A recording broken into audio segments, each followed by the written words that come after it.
Votre émission vous est présentée par Tungalloy NTK France, le carburier qui développe depuis 10 ans des solutions pour usiner avec moins de carbure. Alors que le prix du carbure de tungstène atteint des sommets, comment les usineurs et les fabricants d'outils coupants peuvent-ils s'adapter? Avec quelles solutions concrètes? On en débat dans MP l'émission. Bienvenue, je suis Jérôme Mérand, rédac chef de Machine Production.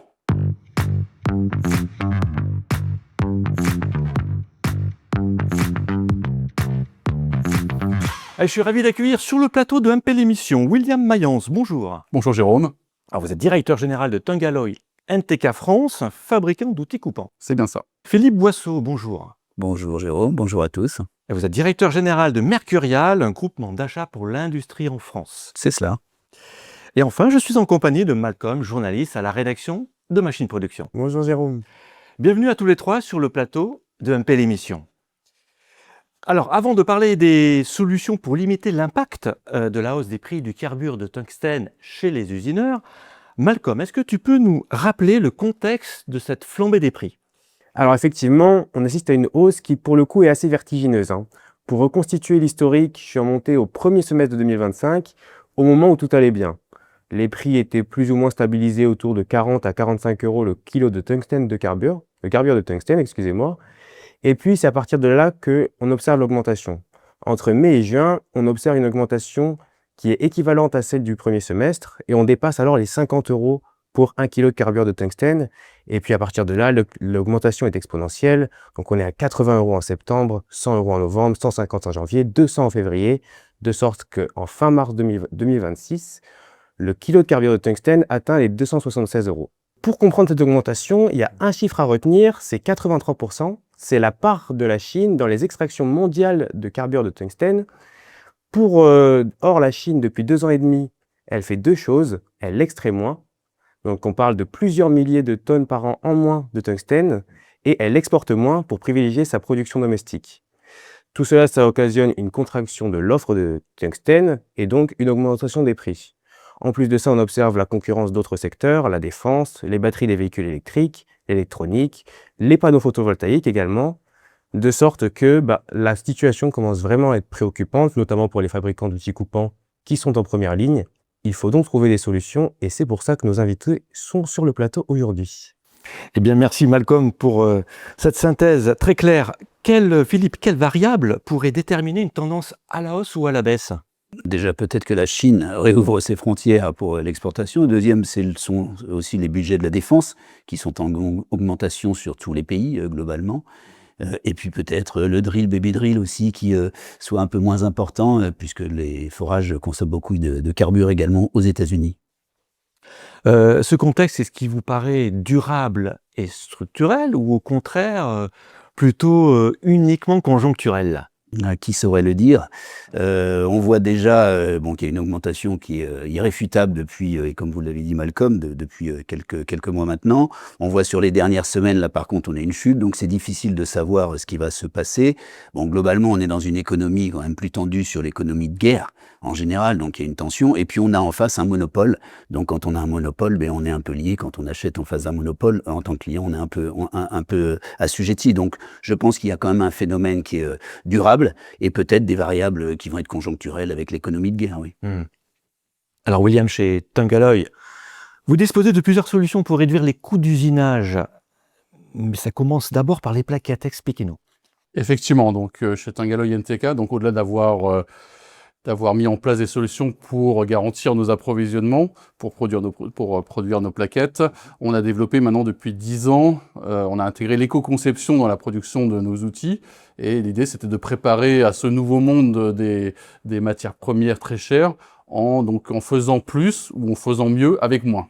Donc le premier exemple sur le tournage, si on prend juste cet exemple-là, aujourd'hui, quand on analyse l'utilisation des plaquettes, on s'aperçoit que 75% des applications de tournage se font avec des profondeurs de passe inférieures ou égales à 3 mm.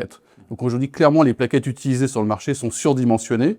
Et donc chez Tungalloy, on a développé un ensemble de plaquettes qu'on appelle négatives, donc utilisées pour la partie ébauche, de taille réduite. Donc juste un exemple, aujourd'hui, voilà une CNMG de 12 et voilà une CNMG de 0,9. Donc on est en termes de poids pratiquement à la moitié et en termes de coût pour l'acheteur, on est à 25% de réduction du coût d'achat pour la même efficacité. On va travailler avec les mêmes profondeurs de passe, les mêmes avances, la même efficacité en termes de gestion de copeaux. Donc là, c'est donc la même efficacité, voire plus avec nos nuances premium pour des coûts moindres.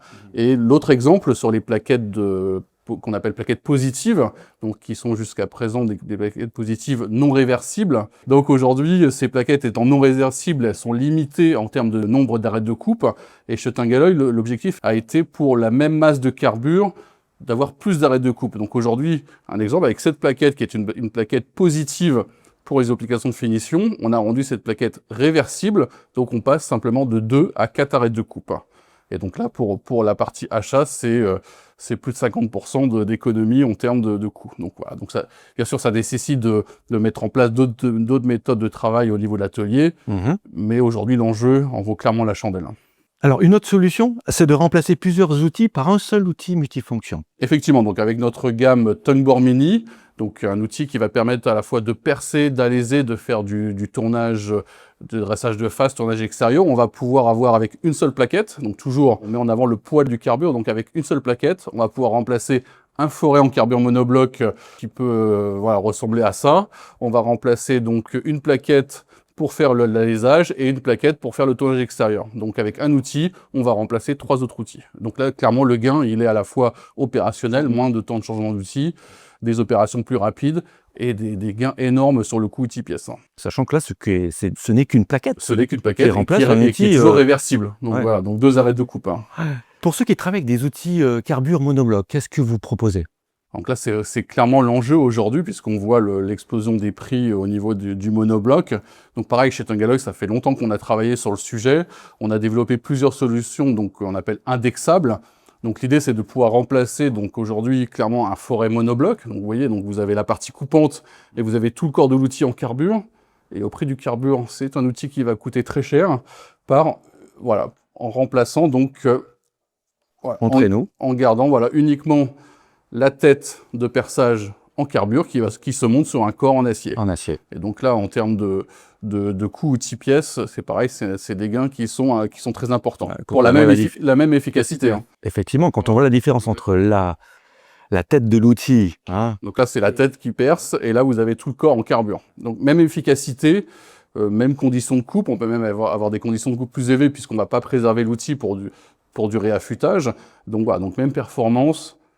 Sauf, on réduit le coût outil, et ça à partir du diamètre 4 mm. Donc, on va du diamètre 4 jusqu'au diamètre 25, et ça doit représenter, je pense, 80% des applications de perçage aujourd'hui chez nos clients usineurs. Très bien. Alors, Philippe, vous qui êtes un expert dans les achats, combien pèse le carbure de tungstène dans le coût de production d'une pièce?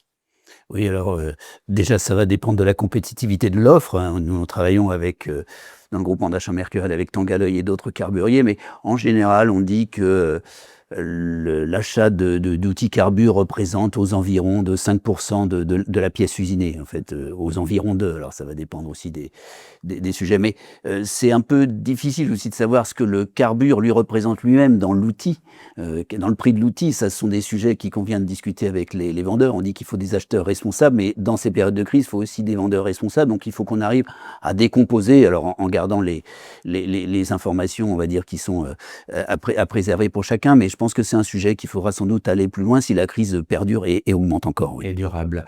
William, les outils en Cermet, qui est un matériau composite, céramique plus métal, peuvent-ils être une alternative aux outils carbure? Au-delà d'être une alternative, c'est une solution qui mérite d'être regardée. Aujourd'hui, une partie du monde a connu une interdiction d'utiliser le carbure de tungstène, donc c'est du Japon après la Deuxième Guerre mondiale. Et donc, c'est à ce moment-là que les Japonais ont développé donc, une technologie qu'on appelle Cermet, donc, qui est un alliage céramique métallique et qui a été utilisé pendant très longtemps au Japon pour utiliser des pièces métalliques. Donc aujourd'hui, c'est une solution qui a continué à être développée et continue à être améliorée, qui est toujours très utilisée au Japon. Proportionnellement, je n'ai pas les chiffres exacts, mais je pense que c'est toujours beaucoup plus utilisé au Japon que chez nous en Europe. Et ça mérite d'être regardé par les utilisateurs pour toutes les applications en tournage continu dans les aciers, et ça fonctionne aussi très bien dans les finitions acier, inox et fonte. Donc voilà, donc une solution qui n'est pas, le CERMET donc n'est pas impacté par la hausse des prix du carburant, enfin pas en tout cas au même niveau que les plaquettes carburant, donc vraiment une solution aujourd'hui à regarder par les utilisateurs. Philippe, les usineurs ont la possibilité aussi de revendre leurs outils carburants usagés. Expliquez-nous la démarche. Oui, finalement, quand on parle d'achat, on ne doit pas parler de prix, on doit parler de coût. Donc le coût, c'est le différentiel entre le prix d'achat, la valeur ajoutée qu'on peut faire, et ça généralement les usineurs en font, mais aussi la valeur de revente, du carburant par exemple en ce moment, puisque c'est quelque chose qui est cher. Donc en fait, il faut mettre en place une possibilité de revendre ce carburant, que les carburiers mettent en place ces offres également, avec des cours qui soient indexés sur le cours du carburant tel que vous en avez parlé tout à l'heure, effectivement. Et puis c'est un sujet, si c'est quelque chose de rare et cher, eh bien en fait il faut compter ce que l'on achète et revendre la même chose. En fait, si j'achète 1000 plaquettes, eh bien, il faut que dans les ateliers, on fasse attention à tout ça et revendre 1000 plaquettes pour avoir un différentiel qui soit diminué pour l'acheteur ou les acheteurs, évidemment, notamment du groupe Mercurial. C'est important, oui. Et est-ce qu'on peut imaginer qu'on pourrait recycler, refaire un outil à travers ce carburant qui est recyclé? Est-ce que c'est techniquement possible? Alors ça, c'est au carburier de le dire, mais ce qui est important pour nous en termes d'acheteurs, c'est par exemple dans l'économie circulaire et dans la RSE, quelque part, c'est un indice qu'on peut demander au carburier. Quel est votre taux de recyclabilité ou de recyclage des carbures dans les produits que vous nous vendez? Ça, c'est un indice vertueux qui va de plus en plus rentrer dans la RSE quelque part. Et avec cette crise, finalement, c'est un indice qui est à jour. D'accord. William, avant de répondre à la seconde question, la première question déjà, c'est sur le fait de recycler, de récupérer les outils carburants usagés. Vous le faites également chez Tungaloy? Effectivement, c'est quelque chose qu'on a commencé à mettre en place auprès de nos clients.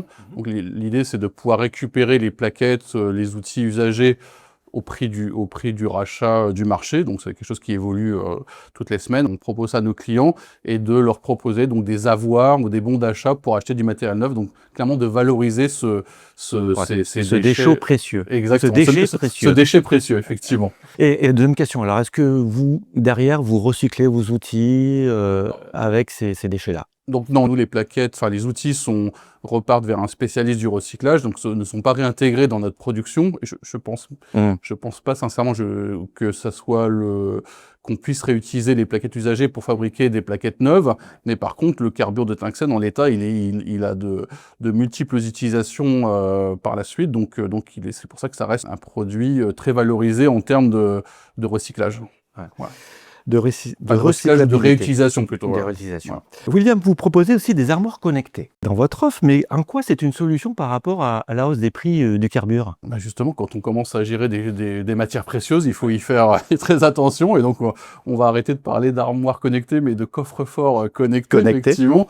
Donc l'idée pour l'industriel, pour les achats, pour les utilisateurs dans l'atelier, c'est de maîtriser l'utilisation du produit, donc s'assurer que les produits sont bien utilisés au maximum de leur capacité en termes d'arrêt de coupe, de détecter toute surconsommation pour pouvoir agir rapidement sur l'utilisation, pour pouvoir détecter une problématique machine, une problématique d'huile de coupe, une problématique d'utilisation, voilà, donc de pouvoir agir rapidement pour éviter toute dérive.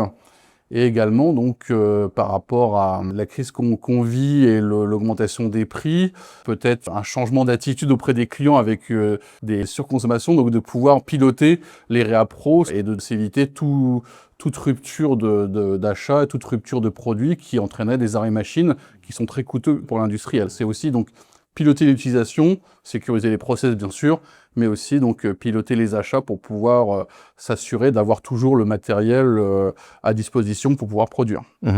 Philippe, quelques mots sur les armoires connectées. Ce qui est cher doit être mieux géré, et les armoires permettent non seulement de mieux gérer et d'anticiper, parce que aussi en ce moment il y a aussi le cours du Brent qui fait que le transport est plus cher, donc si on massifie un peu nos commandes en termes d'achat, on baisse non seulement peut-être le coût du produit si c'est possible, en ce moment c'est pas le cas, mais le coût global d'achat, donc ou le coût d'acquisition, donc ce sont des sujets qui sont intéressants. Et puis on sait que quand c'est mieux géré dans les ateliers, eh bien pour avoir fait l'expérience dans une autre vie, on baisse la consommation à peu près de 15%, parce que finalement lorsque c'est administré et avec des allocations, eh bien c'est toujours plus vertueux. Et donc je pense dans cette économie on veut mieux maîtriser. S'il y a un peu de raréfaction sur les terres au départ, eh bien je pense que c'est un vrai sujet, effectivement, tout comme le sujet du réaffûtage, s'il y a lieu, eh bien on peut peut-être aussi penser à faire prolonger les outils, mieux les gérer, mieux les utiliser, et peut-être peut-être les réfuter aussi, pourquoi pas, oui. Très bien. William, vous avez constaté quand même une augmentation d'achat d'armoires connectées depuis cette crise des prix du carburant ou pas? Ça s'est pas encore reflété sur... Non, effectivement, on a beaucoup plus d'appels entrants, justement, plus de sollicitations sur ce matériel pour pouvoir accompagner nos clients sur la configuration, la mise en place et aussi la mise en place d'un partenariat outils coupants sur ces armoires. Donc, c'était augmenter notre partenariat outils coupants pour pouvoir se financer à moindre coût une armoire connectée. Eh bien, écoutez, William et Philippe, ce sera donc le mot de la fin. Merci à tous les deux de cette discussion. C'était passionnant de vous écouter. Alors, je rappelle, William Mayence, vous êtes directeur de Tangalloy NTK France. Philippe Boisseau, directeur général de Mercurial. Et bien sûr, merci aussi à toi, Malcolm. MP, l'émission, c'est terminé. Merci à toute l'équipe de la rédaction. Merci aux équipes techniques. On se retrouve très prochainement pour un nouveau numéro de MP, l'émission. Et d'ici là, notre industrie aura encore progressé. Continuez à nous suivre sur les réseaux sociaux Machine Production et n'hésitez pas à liker, commenter et partager cette émission qui est également disponible en podcast. À très vite! Votre émission vous a été présentée par Tangalloy NTK France, le carburier qui développe depuis 10 ans des solutions pour usiner avec moins de carbure.